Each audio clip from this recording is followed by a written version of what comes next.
मुंबई विमानतळातील सहार cargo, omega enterprises कंपनीमधील import आणि export विभागातील कामगारांच्या पगारात वाढ, भारतीय कामगार सेनेच्या पाठपुरावामुळे, असा भारतीय कामगार सेनेकडून प्रसिद्धीपत्रक जारी करण्यात आला आहे।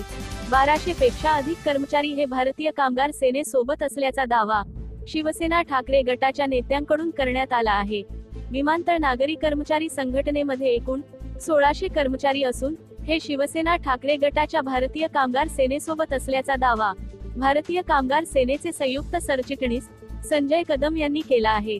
तरी कामगारांच्या पगारवाढीसाठी ठाकरे गटाच्या पाठपुराव्याला यश मिळालं असून छत्रपती शिवाजी महाराज आंतरराष्ट्रीय विमानतळ सहार कार्गो मुंबई येथील ओमेगा एंटरप्राइजेस कंपनीमधील इम्पोर्ट आणि एक्सपोर्ट विभागातील कामगारांचा एप्रिल 2024 ते मार्च 2027 या 3 वर्षाकरिता रुपये 5800 पगार वाढीचा करार करण्यात आला। या व्यतिरिक्त 18 PL देण्यात आल्या, तसेच PO पण ठेवला आहे।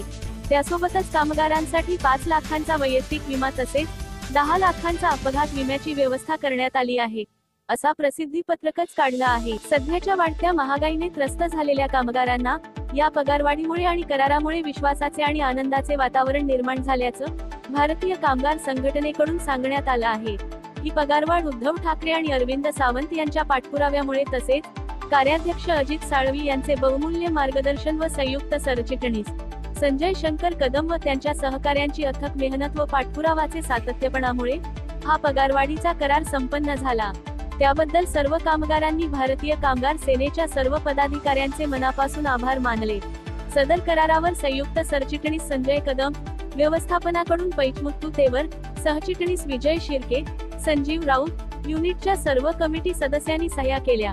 यावेळी ओमेगा एंटरप्राइजेस कंपनी मधील कमिटीचे अध्यक्ष विजय गोसावी, सदस्य महेंद्र सुर्वे, अनिल कानडे, प्रवीण मोरे, प्रवीण पाटील, संदीप केनी, जोकिंग डिसिल्वा, अमित मोहिते, नितीन सावंत, कार्यकारिणी सदस्य शिवप्रसाद ठाकूर, श्रीकांत घाग, संकेत बामणे, आरसा कुमार काशी, कामराज नाडर व कामगार उपस्थित होते।